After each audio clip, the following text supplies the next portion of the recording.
The NFL has no more instant replay, but we'll replay last week's action and look ahead as well inside the NFL.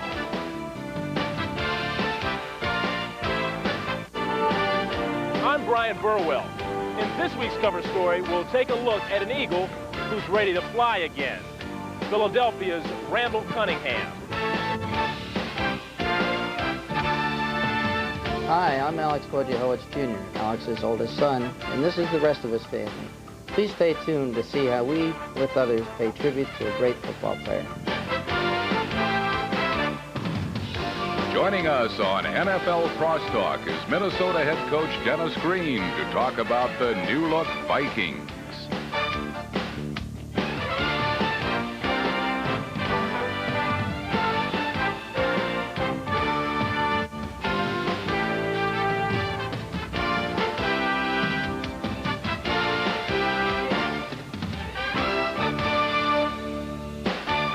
And now, inside the NFL, pro football's most informative hour with your hosts, Len Dawson, Nick Bonaconti, and Chris Collinsworth.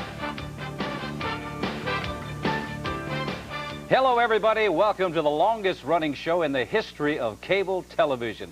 Two reasons for that longevity. Sit beside me, Chris Collinsworth to my right, Nick Bonaconti to my left. And gentlemen, I am really excited, getting ready to start the 16th year of HBO's Inside the NFL. And you know, Lenny, this is your 15th year as being the main man on the set. That's longer than your tenure at quarterback for the Kansas City Chiefs. Wait a minute, guy. This is your 14th year as well, but let's go through first things first. You guys feeling all right? For the people that may not know, both of these wily veterans had off-season surgery. You guys fired up, ready to go? Oldies but goodies, buddy. Yeah, the surgery took care of the problems that Nick and I have, but Nick, first week into the season, do you think some of these teams need an operation? Well, I think the New York Giants ought to surgically remove their head coach, Ray Handley. Now, here's a guy who can't make a decision as to who his quarterback should be. That has thrown the team in a disarray. Then he makes a bad decision. He takes an aggressive, emotional defense, and he changes it into a read-and-react passive type of a defense. That's like taking an anchor and throwing it around Lawrence Taylor's neck. It's decisions like that, Lenny, that get a coach fired. Well, I would guarantee you one guy that's not going to get fired anytime soon, and that's Ted Marchibroda. What a job he's done already with the Colts. You guys are going to think I'm crazy, but already the Indianapolis Colts have one of the best front sevens in all the National Football League. Defensively, this team has stars on it. Steve Entman, an absolute stud. Quentin Coriat, the #2 pick, as fast as any linebacker in the National Football League right now. Jeff Harrod, the best linebacker you've never heard of, and even Chip Banks had 4 sacks in that game against Cleveland. I love this. Here it is. You're talking about a coach, him, and you're telling me that you think the Colt front seven is as good as any in the National Football League. I know you were at that ball game, but wait till you see some of the other defenses around the league. Take the NFC East, for example. Dallas. Did they do a pretty good job defensively against the world champion Redskins? They kicked their butts. Also, the #1 defense of a year ago, the Eagles. They're terrorizing offenses this year, even without the services of Jerome Brown. You know, there were other great defensive efforts in Week 1. Bruce Smith had a huge game for Buffalo against the Rams. 49ers shut down the Giants, and the Eagles continued their defensive mastery and won despite a rusty Randall Cunningham. Randall Cunningham and the Eagles had been missing one last piece to their championship puzzle. So they acquired Herschel Walker, and he fits snugly into their offense against the New Orleans Saints. Randall gives off to Walker, off left tackle, breaks one tackle, cuts to the outside, 35-30, 25, cuts back at the 20, at the 15, Herschel Walker to the 10! Walker became the Eagles' first 100-yard rusher since newly rejuvenated Heath Sherman. Number 23 did it in 1990. While Philadelphia amassed almost 200 yards on the ground, Reggie White and the powerful Eagle defense savaged the Saints.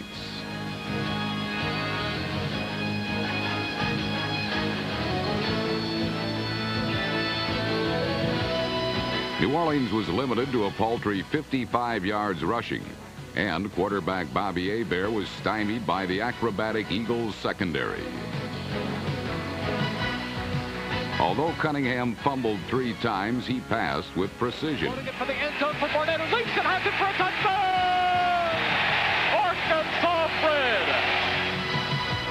While the Eagles' 15-13 victory was electrifying, there was magic in Buffalo. Irvin Johnson waltzed into Rich Stadium to support his L.A. homeboys, but the Rams needed an exorcism, not a magician, and soon proved they were not anyone's dream team. The Bills' defense dominated the Rams by portraying a brutal mix of back alley muggers and skillful pickpockets.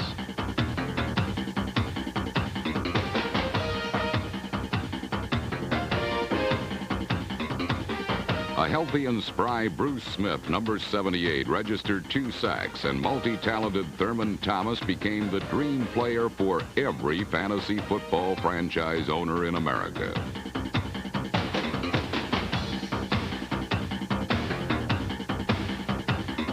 The Bills All-Pro caught 3 passes, ran for over 100 yards, scored 4 touchdowns, and provided a season's worth of highlights in a single game.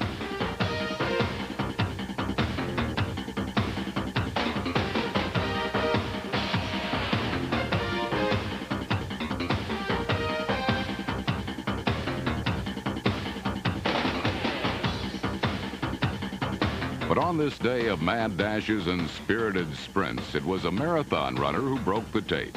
James Lofton, a player for 3 decades, broke the NFL record for receiving yardage. While an ageless wonder was saluted in Buffalo, everyone at the Meadowlands acknowledged the toast of the town. Yes. Everybody finish up here and let's have a toast. Right. To the Big Blue in 92. All right. But Giant fans are divided on who should quarterback, Phil Simms or Jeff Hostetler. I'm always ready to go. Meanwhile, the 49ers hope Steve Young can replace injured and aging Joe Montana. You got to be getting Social Security here pretty quick, right? Pretty close. While these guys may become yesterday's news, the 49ers hope to author headlines that read NFL champions. Leave it on the field. Everybody in this group has got to show up today. Come out. Let's go.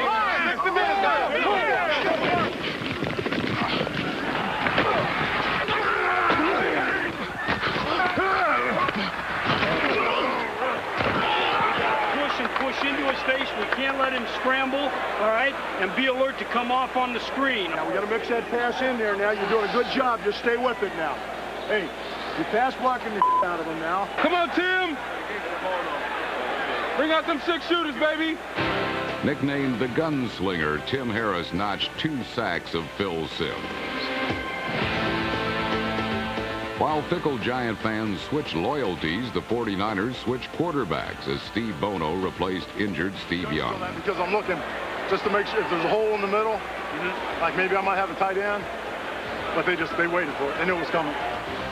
Everyone knows that Jerry Rice is coming to the post, and while the Giants couldn't stop him, a penalty did. The player the Big Blue couldn't contain down deep was touchdown Tommy Rathman, who scored 3 times. Rathman jumps, touchdown. You say you ain't getting blocked if you're on your back. Keep coming my way. We might as well keep on. We're killing him every time. He held out too damn long. Memory's gone. I see Phil Simms out there. I tell him I'm checking out all the behinds. Behind is what the Giants were all day, and it was their butts that were kicked across Giant Stadium as the resurgent 49ers capped a convincing 31-14 victory with John Johnson's 56-yard interception return.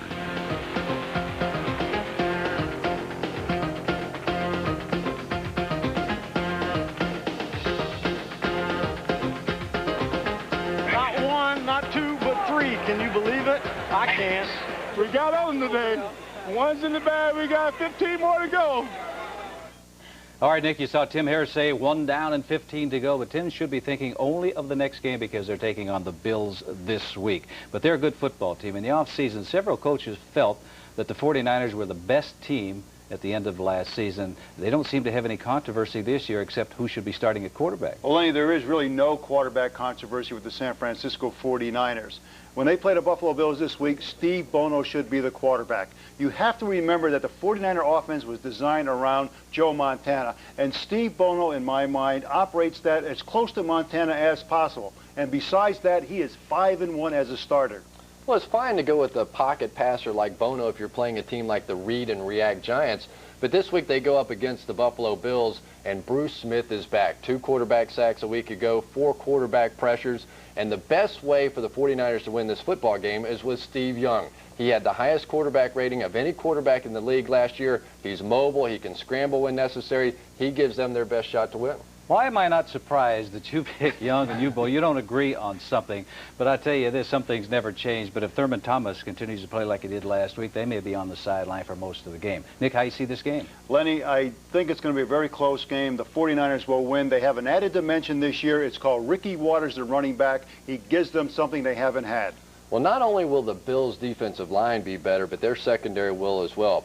Henry Jones takes over for Leonard Smith at strong safety. All he did in his first start was intercept 2 passes. Nate Owens with 2 interceptions last week as well. I like this Bills defense. If they can just be middle of the road, I think the Bills have a shot to win it all. So I take them on the road this week. Well, let's remember one thing. The Bills defense did their damage against the Los Angeles Rams. They are not going to get that done against the San Francisco 49ers. The only way the Bills will get pressure on the 49er quarterback is to blitz those linebackers. If they do that, that means single coverage on the outside on Rice and Taylor. They don't want that either. I think this game is going to go to the 49ers, and I don't think it's going to be close. If the 49ers make it to the Super Bowl, they'll probably have to get past Dallas and Washington. Let's take a look at the highlights of the Cowboys-Skins game from Monday night, as well as the christening of the Georgia Dome and the resurrection of Ted Marchibroda as coach of the Colts. With Browns coach Bill Belichick facing old and new Colt coach Ted Marchibroda, you could say this was going to be Bill and Ted's excellent adventure. A more appropriate title would have been Weekend at Bernie's. Bernie Kosar was sacked 11 times, 4 by former teammate number 51, Chip Banks. Banks proved to be a chip on Kosar's shoulder and a thorn in his side, picking off the man who last year set a record by throwing 309 consecutive passes without an interception. It was a bitter opening day for Kosar and a bittersweet one for Colts quarterback Mark Herman. Herman drops back to throw, has time, throws down the left side, he's got Langhorne. Herman found Reggie Langhorne, who was let go by the Browns, to lead Indianapolis to its first ever opening day win. A day later, Herman was let go, but the Colts have shown what goes around comes around, so maybe someday Herman will return, just like Marchibroda. The Falcons will not return to Fulton County Stadium this year. The Birds have flown the coop and moved their nest inside the Georgia Dome. The deck certainly was stacked in Atlanta's favor Sunday as a faithful following turned out for the first regular season game.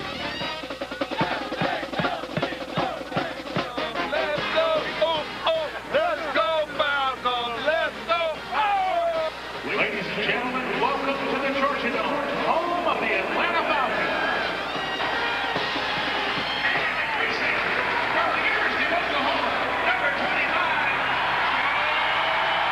From bottom to top, turf to Teflon, the new dome is an impressive structure, and it was sold out to see 2 wild card teams from a year ago start the season. 1, 2, 3, yes! 1, 2, 3, On the Jets' first play from scrimmage, quarterback Browning Nagel lost control, and although the Jets apparently recovered the loose ball, the officials awarded it to Atlanta. The Falcons couldn't wait to get their Haynes in the end zone, and one brief play later, Atlanta jockeyed its way to a score. Into the end zone, throws, touchdown! Chris Miller to Michael Haynes. For the Falcons, it was a picture-perfect start. Special key under, you ought to have a pretty, yeah. And if this inside backer, While Miller looked for more holes to run and shoot through, New York tried to correct its mistakes. It doesn't matter what they do. What matters is how we execute. That's that's the whole key, the whole ball of wax here. What we do.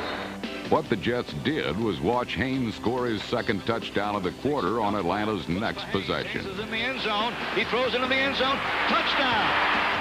A 17-0 first quarter lead. Chris Miller and the Falcons were pouring it on while the Jets were looking for a way to stop the bleeding. They found it in quarterback Browning Nagel, who was making his first NFL start. check it to the two guys' side, okay? All right? Remember how we practiced it yesterday? Everything all right? All right, nothing hurt, boys. Let's go to work. The Jets' offense may not be a run and shoot, but with Nagel, they apparently have a young gun who's not afraid to shoot first and ask questions later. And in the second quarter, he fired his first NFL touchdown pass. Throws into the end zone. Touchdown! Al Toon makes the grab. High in the right corner. A perfect strike thrown by Browning Nagel. That was tough, though, man. Because, you know, when you're wide open, when that guy was on his back, I was like, oh. And then I had a guy slip off me. Oh, did you? Yeah, I had a guy, Brad, tried to get him, and he went around him, and he slipped off me, and that's when I just came up throwing. Oh, okay. And I was afraid that I was going to throw it up in the first row or something. You know? Yeah, no, While Nagel was interested in discussing his initial scoring strike, Bruce Kozlov was more concerned with how to get another one. I want you to throw it to Rob. He's killing McKyer. That's why I want 78. With acrobatic receptions from the likes of Rob Moore, Nagel was able to go deep on Tim McKyer and Atlanta's baseball playerless secondary for 366 yards. And in the third quarter, he helped pull his team within 3. Down to the 35, the 30, the 20, going to the goal line. Touchdown, Jets! Burkett! Chris Burkett must have been laughing at the way he spun away from Bobby Butler. But there wasn't anything remotely funny about the mistakes the Jets made that cost them the game. Brad Baxter fumbled at the 1, and Jason Starowski twice missed game-tying field goals in the second half. In this battle of two of the game's promising young quarterbacks, Chris Miller escaped the victor. He'll have to be just as sharp Sunday to beat Washington. Want to know, baby? 15 more to go. The Falcons can only hope to look just as pretty against Washington Sunday as the Cowboys did on Monday night. The defending Super Bowl champion Redskins waltzed into Dallas with their heads held high.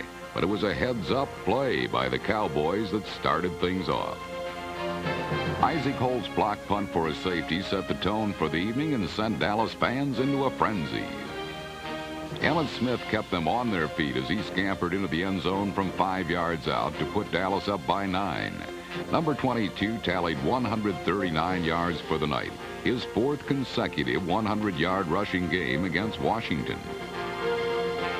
The Redskins finally woke up in the second quarter, and when Mark Rippon hit Gary Clark from 30 yards out, it appeared that the Cowboys' party might soon be over. But Dallas was not ready to stop the music. 3rd and 10, and Aikman straight drop looking left. Deep ball for Harper to the end zone. Alvin Harper's 26-yard score again put Dallas up by 9. But it was another Cowboys special teams play that put the game away. 21, comes left, 25, there's a block, 30, there's a block, 40, there goes Calvin Martin to the 40, to the 20, this one's going 79 yards, Calvin Martin, touchdown, Dallas Cowboys. Gentlemen, let's talk about emotion. I think that game was a very good example of one team, the Dallas Cowboys, coming in ready to play both physically and emotionally. The other team, the Washington Redskins, they appeared to be saying, hey, we're the world champions. In order to win, all we have to do is show up. Well, if the Washington Redskins thought Dallas was high, how about playing the Falcons this week? Deion Sanders, the all-pro cornerback, has signed, so you know they're going to be fired up, so the Skins had better be ready. Yeah, Deion will definitely help the Falcons, but I think the Washington Redskins have a few problems. I don't know about you guys, but they looked out of shape in that ball game against the Dallas Cowboys, and maybe it's a product of all the contract holdouts. You know, they won the Super Bowl last year. You get the obligatory holdouts the following year. A couple of the holdouts, Mark Rippon, their quarterback, was throwing a lot of ducks in that game. Jim Lachey, their great tackle, looked slow coming off the ball. Darrell Green was beaten for a touchdown. And Desmond Howard, really a non-factor. You know, that may be true, Chris, but with or without Deion Sanders, who I think still has his baseball shoes on and not his football shoes, I think this is a real mismatch. You have the huge offensive line of the Redskins against the undersized Falcon defensive line. Look at the great receivers. You have Monk, Sanders, Clark, and Desmond Howard against a depleted secondary. Brian Jordan, the fine safety, is not there. Tim McKyer looks like a fish out of water without Deion Sanders, and Sanders only being in camp for 3 days will not be effective in that ball game.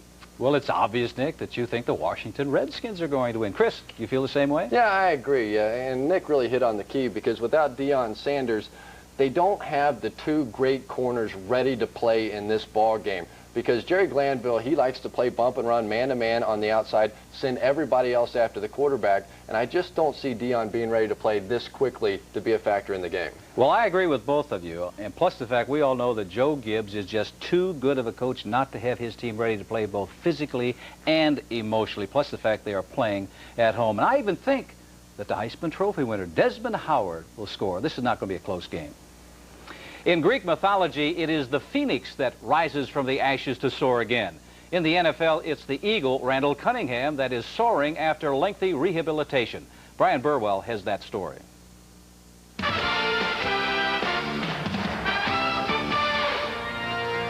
It remains one of sport's simplest pleasures, running. The elegant sight of a human flowing across the ground. How beautiful it looks, how easy it feels.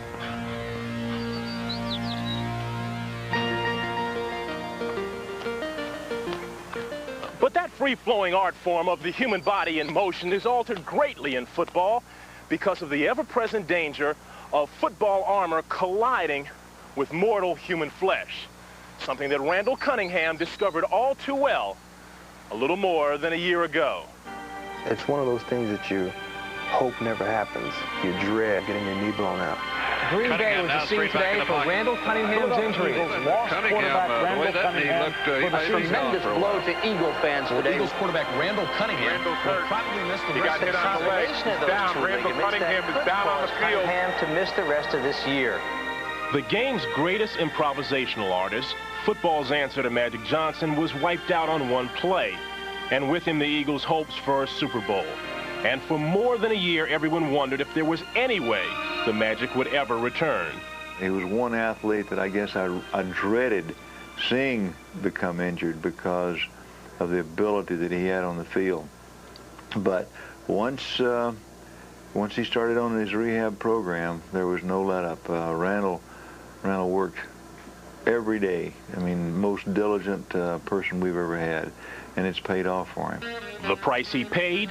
Total dedication to rehabbing his knee, which was mended, believe it or not, with the Achilles tendon of a cadaver. 11 months of hard work and a single-mindedness that pushed aside all of his other off-field interests. I had to really sit back and say, what's important? And I didn't care what happened. My knee was the most important thing. I have loyalty to the fans, to myself, and to the players on the team. And my personal life had to take a back seat. You know, it was like, get back there. I'll take care of you later. And it was good because I learned more about myself. I matured, and I gained a lot of patience over the time.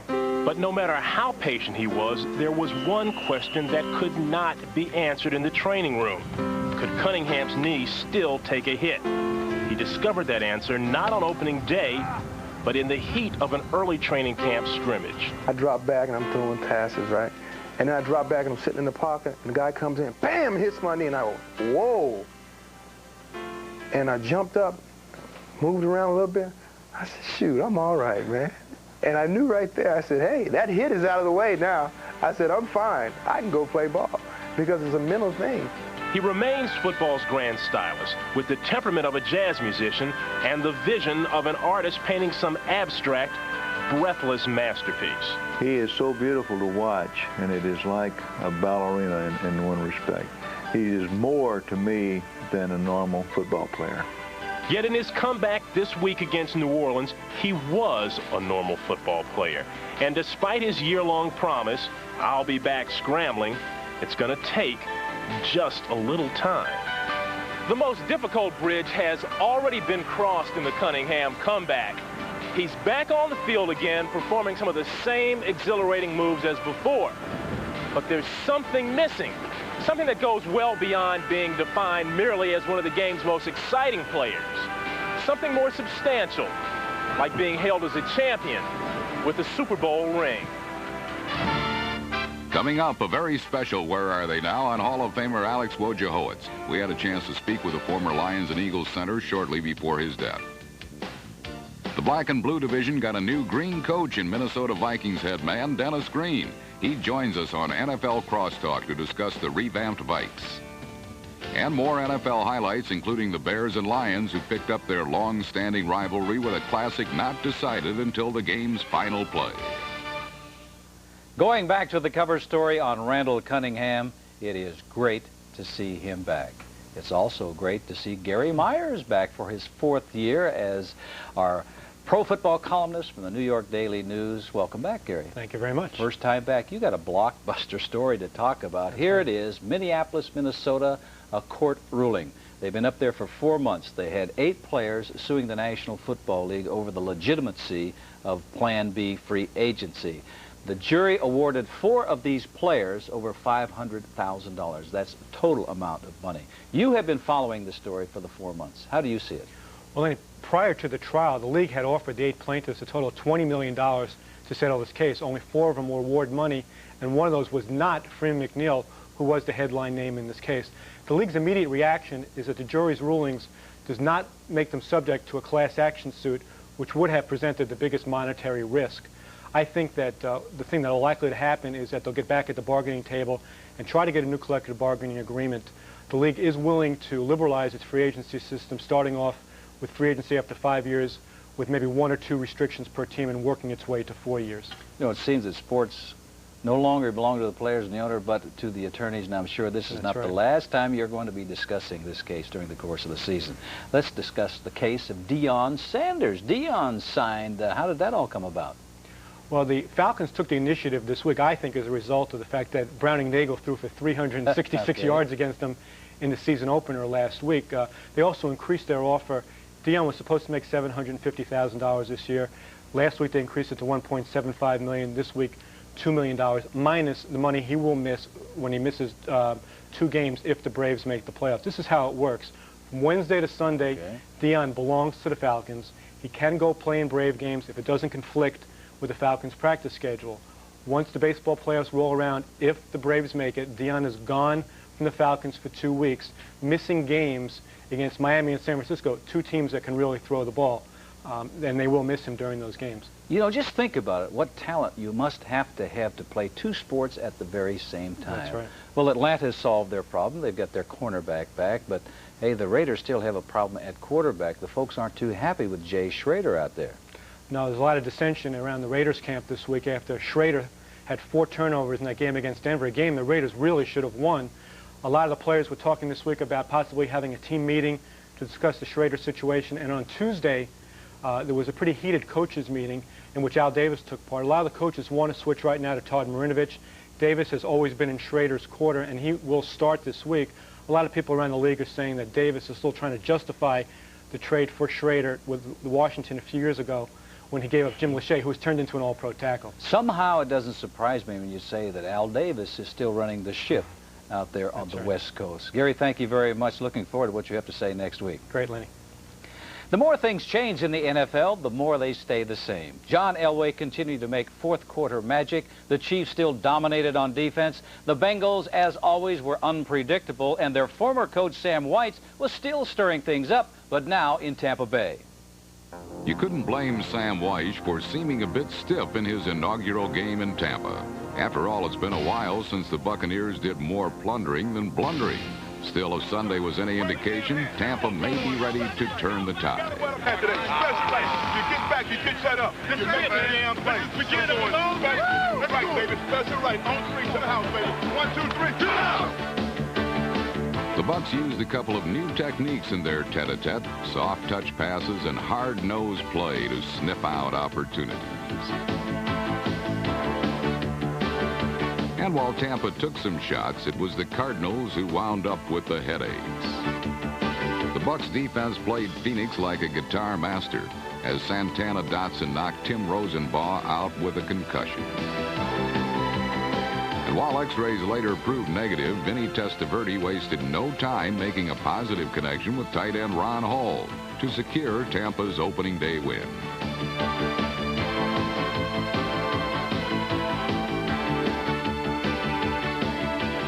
Yeah, way to go, baby. We're playing. Jump. Yeah, let's go. Way to go, LD. Let's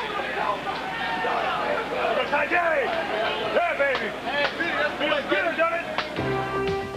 NFL is full of good intentions and well-wishers, at least in pregame.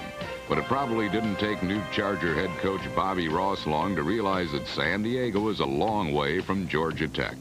And it didn't take the Chiefs much longer to ramble, then wreck Ross's debut. Kidd to punt it from the end zone. Big rush, gets it away. End over end kick. Kicks it away from Carter on the runs. Got it to the 45. Starts up the middle of the 40 to the 30. Through a tackle to the 20. He's going to go all the way and score. Touchdown, Kansas City.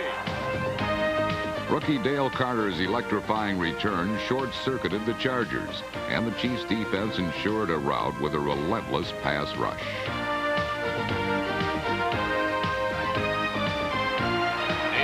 Comes in motion to the right. Bob Galliano backpedaling to throw under pressure. Steps into the pocket, gets hit, throws. Timpson intercepted. It's picked off at the 5-yard line of the Kansas City DB's going to the 30, to the 40. He's streaking down the sidelines, and he's going to go all the way, and he's going to score for a touchdown. Kevin Ross. Kevin Ross's 99-yard interception return is a good indication that Kansas City is prepared to go to great lengths to prove that perhaps preseason pundits picked properly regarding potential postseason play in Pasadena.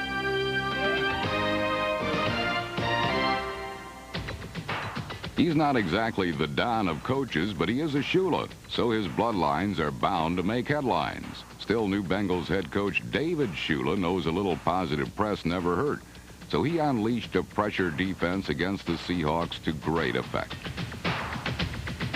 Here's a pass on first down. Stopper. It's Doug Thomas who ball the football. Go! Picked up by the Bengals. Go with it. They're going to take it. Bengals football. Bentley at the midfield line at the 40. Bentley at the 30. Go, Ray Bentley is going to go all the way for the touchdown. A big hit on Thomas, back at the 23-yard line. Bentley's return had the Bengals on a roll, and they continued to rock the Seahawks. Really rough. Hit from behind. A loose football. And it is still rolling around free. Fernandez Vincent picks it up and will take it into the end zone for a touchdown. Wow. Touchdown. Fernandez Vincent's score finished the drubbing as the Bengals simply ran away and hid from Seattle. Whether David Shula will become a boy wonder or wonder, oh boy, about coaching remains to be seen. But Don Shula's one-time baby boy will learn a lot when he faces the just-win baby Raiders next week. One thing is certain, the Silver and Black will not lay down a dive. Although last week against the Broncos, they did lay the ball down a couple of times with disastrous results. Here's the count. Schrader going back. He's stripped of the ball. It's on the ground. Picked up by Brooks. 40, 30, 25, 20, to the 10, to the 5. Touchdown, Michael Brooks. Michael Brooks' fumble return gave the Broncos a brief 7-0 edge, but they could neither hold the lead nor hold back the Raiders' relentless rush.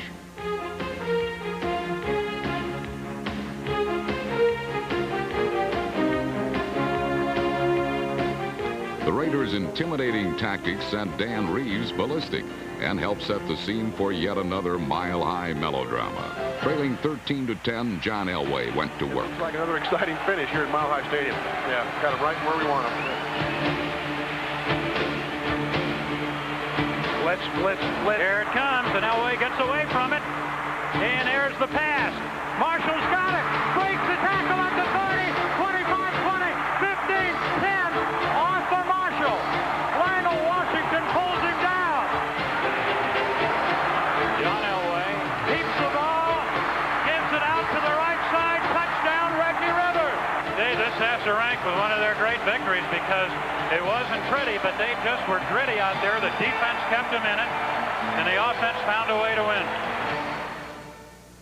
Chris, wide receivers are important. Yes. Nick, linebackers are very important, but the quarterback is the main man. We just saw that. Elway, somehow in the fourth quarter, found a way to win. Jay Schrader for the Raiders had the same opportunities, but he couldn't get it done. Well, I'll tell you one thing, the Raider fans will never have any mistaken identity of Jay Schrader for the clutch Ken Stabler. But one thing that Cincinnati will see is a typical Raider football team, big offensive line, fast receivers, big, strong running backs.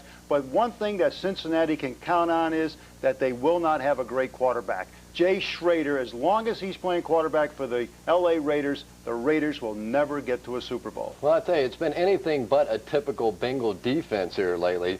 Ron Lynn has come in as the new defensive coordinator and inherited a defense that has been the worst in the National Football League over the past 8 years. He's implemented a new attacking style, split the gap kind of defense, and the change has been amazing. James Francis, Alfred Williams have really now been given a chance to go get the quarterback, and this football team is playing much better on the defense. Boy, you're into defenses, isn't he? The Colts front seven's the best in the league right now. I guess the Bengals are the second best. Not yet, no. I'll give them credit. They scored 2 touchdowns, and I don't think that's going to happen every week. Nick, can the Bengals make it 2 in a row? Lenny, in spite of Jay Schroeder giving up the football 4 times last week against Denver, the running game of the Raiders will overcome Cincinnati. All right, Chris, I want to ask you something because you live in Cincinnati, you know this football team. This week, the names of the players were released in that rape allegation case from a Seattle woman. How is that going to affect the team? Well, Lenny, it's a new story nationally, but it's really an old story as far as Cincinnati is concerned. We've been dealing with this for almost a year and a half. And for many of these players, it's almost a relief that it's now out in the open. There's a lot of media in Cincinnati talking about it, but I don't think it'll have an effect on this football team. I look for the Bengals to win it. Well, I've heard a lot of Schroeder bashing on this program. When I went to the record book, I saw that he led them to the playoffs 2 years in a row. Plus, Pro Bowler Greg Townsend has returned. He should be available this week. So I look for a close game. I look for the Raiders to give that rookie coach, David Shula, his first loss. The Vikings and Packers matched 2 longtime friends, Dennis Green and Mike Holmgren, in their coaching debuts. Although that game was the only one of the week to go into overtime, there were other hotly contested games from Week 1, including the Lions-Bears from Soldier Field and the AFC Central shocker in the Astrodome. Not since Secretariat has a horse seemed as sure a bet to win a race as the Oilers are in this year's AFC Central Derby. And Houston's run for the Rose Bowl and Super Bowl 27 got off to a lightning start on Sunday. Johnny Meade's score helped the Oilers gallop to a 14-0 lead right out of the gates, but the Steelers trotted out a few new tricks to keep pace. Known for their conservative play under former coach Chuck Noll, the Steelers may prove to be a horse of a different color under Bill Cowher, whose call for a fake punt set up the team's first score.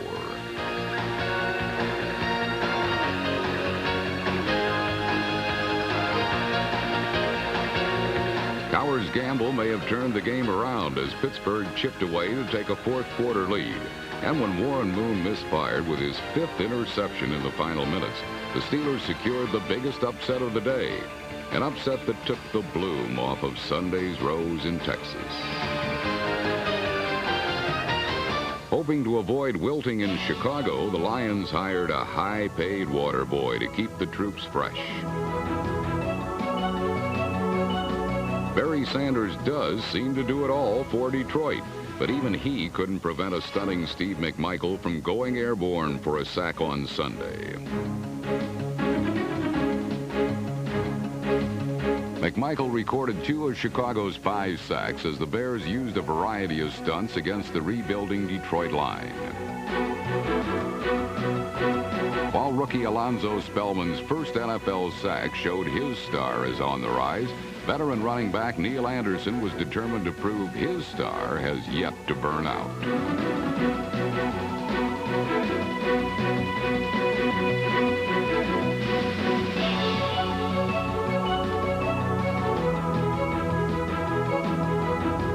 Anderson's first of 2 touchdowns helped Chicago build a 10-0 lead. But any arguments that this game was over just didn't hold water, especially when that multi-talented water boy of the Lions could squirt free at any time. Barry again off the right side, breaks 1 tackle to the 40, fights free! He's on his way! 25, 20, 15, 10, and he scores! Unbelievable! 43-yard run, he was tied up twice, and he just kept pounding those legs, and he scores, and the Lions have the lead. Only Barry Sanders. Barry Sanders' remarkable run set the tone for a wild 4th quarter that would see the lead change hands 4 times. And it appeared the Lions would hold it for good when Willie Green put them ahead 24-20 with just over a minute to play. Play fake, Rodney to throw. Fires, got a man wide open, caught Willie Green to the 10, to the 5, touchdown Lions! Oh my! Rodney Peete to Willie Green for the touchdown. But in the game's final breathless minute, quarterback Jim Harbaugh drove the Bears 74 yards and had them perched at the Lions' 6 with just 5 seconds to play. Gets the snap, looks downfield, throws the middle of the end zone. Tom Waddle's score gave the Bears their 9th consecutive opening day victory and a critical head start in Chicago's quest to reclaim its division crown. Some feel the Bears' biggest threat will come from the team trying to emerge from a 2-year hibernation. The Vikings, under new head coach Dennis Green, sounded the alarm with a dominating preseason and continued their reawakening Sunday in Green Bay. Chris Dolman registered 2 of the Vikings' 6 sacks, and Hassan Jones stretched himself to the limit as the team's unlikely leading receiver. Taking a backfield, Gannon straight back in the pocket looking. Wants to throw it off to the side. Now going to go towards the end zone. And it is caught touchdown by Minnesota's Hassan Jones. Jones had 2 touchdown catches, though there was some dispute as to whether his second was really a catch at all.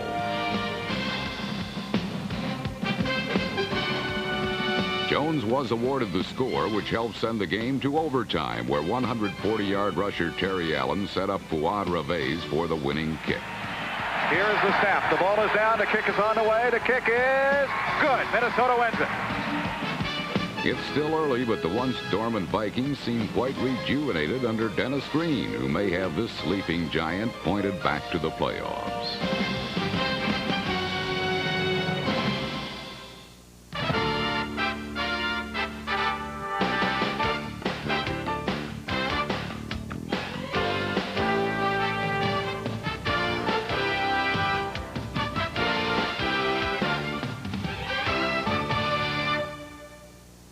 The Minnesota Vikings finished 8-8 last season and chose to hire Bill Walsh's protege, Dennis Green, as head coach.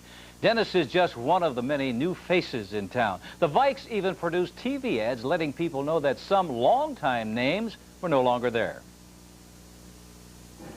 Minnesota Vikings, may I help you? No, I'm sorry. Mr. Walker is pursuing other interests. No, Mr. Millard is exploring an opportunity in Seattle. Who? No, Coach Green felt he could benefit from a change of scenery. No. We booted his butt, too. Dennis Green joins Chris now on NFL Crosstalk. Dennis, the Vikings have had the reputation of having the inmates almost run the asylum. By getting rid of Herschel Walker and Wade Wilson, Joey Browner, and Keith Millard, can we assume that these guys were the bad apples on the team? No, no way. You know, each one of the cases were individual. I think Herschel, Wade, Keith Millard, and Joey Browner all can still play in the National Football League, and I think they'll do a great job with the teams they're on now. It always just comes down to the new situation, is you have to do what's best for your particular program, and that includes each, individual player. But it's nothing against those guys individually. Well, the Vikings had a great preseason, outscoring their opponents 140-6. But then you struggled last week to beat the Green Bay Packers on opening day. Were you at all disappointed with that Packer game? No, I think anytime you went on the road against a team like a Green Bay up at Lambeau Field, you have to feel pleased with it. We don't have to worry about that game now, to be honest with you. All we're looking for now is our next game. We'll take each game one game at a time. We had a great preseason, but that was over. You couldn't do it again in a million years if you tried to.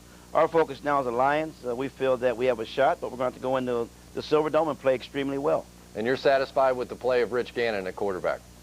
Rich playing some solid football. I think anytime you throw for under 240 yards, you've done okay. I think our whole offense was okay. We had a couple sacks, which we hope to clean up. Our rushing attack, we did all right on that too. So, again, when you look back at the game, it was a solid game for us. Not a great game for us, but, again, a game that I think we can build on. Let me ask you a personal question now. The NFL has 2 black head coaches in the league, and are you now satisfied with the job that the NFL is doing concerning minority hiring? Well, I don't look at the NFL as a whole group like some people. I think each individual team has to be responsible for who they hire. And so, again, I'm not lumping NFL. I think that's each team. Each individual situation is unique, and I would like to see equal opportunity, give the job to the best available man, and if that happens, I'm satisfied. Do you think the NFL is doing that? Do you think that they're going out and actively recruiting black coaches? Well, you're talking about each individual team. I don't think each individual team listens to the National Football League. I think they do the job the way they want to do it, just like they'd hire, a accountant or anyone else. And again, the product is the coaches, the product is the talent on the field. I think each individual team will do it the way they want to do it. Again, I've got some great guys, regardless of whether they're black or white, that can be head coaches. Everybody would love to be a head coach, and if it happens, it'll happen for them, and I'd be happy for them. Well, let's talk about your game this Sunday with the Lions. Is Rodney Peete enough of a threat at quarterback to take your focus off of Barry Sanders in this game? Rodney Peete's a big threat. He's got a lot of talent. He can throw the ball well. He makes a lot of time throw, particularly in the seam, so he's very difficult to play zone against. And also, if you have too aggressive of a pass rush or spend too much time worrying about Barry Sanders, he can pull it down and run it. So, yes, he is a threat. All right, Coach. Well, we appreciate you taking a few minutes with us, and congratulations. Off to a great start, and I'm sure the people in the Twin Cities are getting excited about football once again. Well, I appreciate it. We'll take it one game at a time. Thank you. All right. Nick, Len? Chris, thank you very much.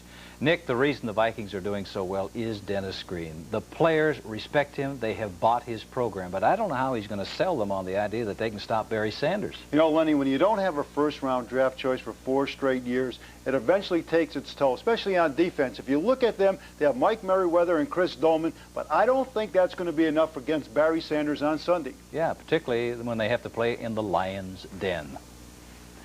NFL wasn't always as popular as it is today. Great players from the teams in the 1930s and 40s helped change all of that, including the subject of this week's very special Where Are They Now? Alex Wojciechowicz.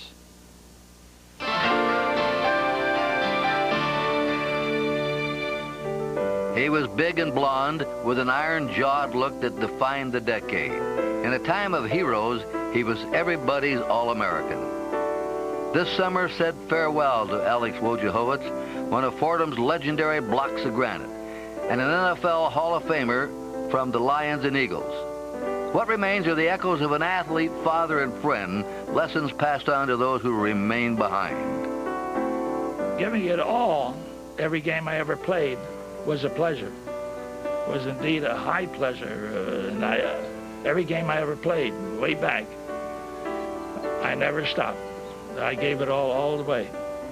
And I couldn't play football otherwise, unless I gave it all. My dad's philosophy in life that he held throughout his life was that you have to win. And he was a winner. And it didn't matter where it was. It didn't matter whether it was on the football field or in the game of life. He always had to be the best in what he did.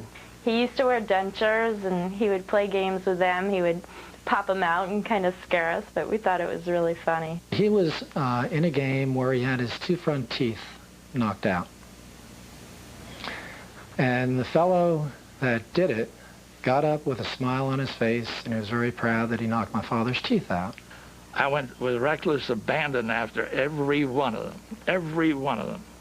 Dad got a little upset over that, and so the very next play, he hit the guy so hard that the guy was carried out of the game. Wojo was inducted into the Hall of Fame in 1968 and is best remembered as a wide-stance center. You got to take the good with the bad. The bad was playing center on offense. The good is playing defense as a linebacker. I had an opportunity of giving just as well as taking it. I remember him saying that Bronco was the toughest man he ever played. In fact, he, at one point, zeroed in on Bronco, and Bronco wasn't even looking. I had a good chance to see if I could knock him off his pins without him seeing me. And I hit him on the side of his body, and I just slid off of him like as if I was water off a duck. And he looked at me and he says, "You damn Pollock, what the heck you think you're doing?" I said, "Never mind, I'll never do it again." He had a handshake that could kill. You always had to forewarn your friends who were going to meet him that his handshake would just kill you. Dad, of course, going through the Jesuit teachings at Fordham, really got firmly instilled in a deep religious conviction that he carried through everything in his life. He lived and he died with his ideals and his ideas, and it's as simple as that. Age slowed Alex Wojciechowicz, and time took its toll. But in his day, he roared like a lion, soared like an eagle, and stood his ground like a block of granite. All of us at HBO would like to offer our condolences to the Wojciechowicz family. Alex was quite a guy. Now, folks, it's the favorite time of the show for you and for us because it is the pick segment. A couple of reasons why. We take a lot of pride in this selection and making sure we do the right thing. Secondly, there is the Commissioner's Trophy at hand. This trophy goes at the end of the year to the person who does the best job of making the picks, and somewhere down there you'll see the name of Len Dawson. He won that last year. To my left, ladies and gentlemen, a new addition to the pick segment is Gary. Now, Gary Myers, why you got a good thing going in your segment? Why do you want to come on this one? I like the chance to compete against three of you guys, three ex-players, and show who knows more. Plus, just a look at this Commissioner's Trophy, a 14-karat gold, beautiful trophy. I already have a spot in my living room for it. Yeah, but where's your helmet, Gary? I don't see it anywhere on that trophy. Nowhere on there. If you put this in your living room, they're going to think you stole it. Well, I'll tell them you gave it to me. After the first week, he's not stealing anything because when I look and see how we fare, we see the name of Gary Myers with a 9-4 record. Chris is right there with a 9-4 as well. Nick is right behind with an 8-5. Bringing up the rear is Len Dawson with a 7-6. But this is just the first week of the season, folks. Now, earlier in the show, we discussed 3 of the games. We also made our selections. Now, here are the rest of them. First, the ones we all agree on. The Lions over the Vikings. Detroit 9-0 at home last year. The Rams should defeat New England. Denver over San Diego. Stan Humphries will start at quarterback for the Chargers in that contest. Philadelphia downing Phoenix. Miami didn't play last week, folks, because of Hurricane Andrew. They'll play Cleveland this week. They will win. And David Craig will get an opportunity to go against his former teammate Seattle, and the Chiefs will win that one. Now, other games in more detail. And since Gary is new on the show this week, this year, Chicago at New Orleans. Gary, how do you see it? Well, you have to like the Bears on the road somewhat because they went down to New Orleans last year when the Saints were undefeated midway through the season, and they beat them. However, I think the Saints' defense is right there with the Eagles' defense is the best in the league. They did a really nice job on Randall Cunningham last week, so I like the Saints at home. I think the Bears, Lenny, not enough offense. The Saints, too much defense. They're playing at home in a Superdome. I like the Saints. Yeah, even though the Saints got beat by the Philadelphia Eagles, I was impressed with what they were able to do in Philadelphia. They go home this week to the Dome. Should be too much. I like the Saints. I think we probably all agree that the Saints linebacking core is as good as any in the National Football League. And you're right, they're playing at home. I like the Saints in that contest. Nick, we're going to talk about a team that you've talked about, the Giants. They'll be hosting the Dallas Cowboys. How do you see that game? You know something? I used to love the Giants when Bill Parcells coached them, but Dallas has too much team speed. I think under Ray Handley, the team is really in disarray. I like the Dallas Cowboys. I don't like the Cowboys simply because they're coming off of a big emotional win on Monday night. You have to let down from that. Then they have to travel on the road. I'll take the Giants at home, I think. You think? Okay. The Ray Handley watch has officially started here in New York. He's under a lot of pressure to win this year to keep his job. The Giants are really messed up. They have a lot of problems. I think Dallas wins this game pretty easy. I think Jimmy Johnson has done a terrific job with the Dallas Cowboys. He's getting that defense intact as well. And you saw the emotion they played with against the Redskins. I like Dallas as well. All right, Chris, the Bays, Green Bay, and Tampa Bay. Yeah, everybody's talking about the job that Sam Wyche is doing with Vinny Testaverde at quarterback. But this is a team that is really very good now on defense, led by middle linebacker Calvin Tiggle. I think the Bucs will make it 2 in a row. Which is something they haven't done at the start of the season since 1980, which is an incredible streak. But I disagree with you somewhat. I think that the key to this team is Sam Wyche working with Vinny Testaverde. He didn't have any interceptions last week. If he keeps that kind of pace up, 1 or 2 a week, then I think that Tampa will have a decent season, and they'll definitely be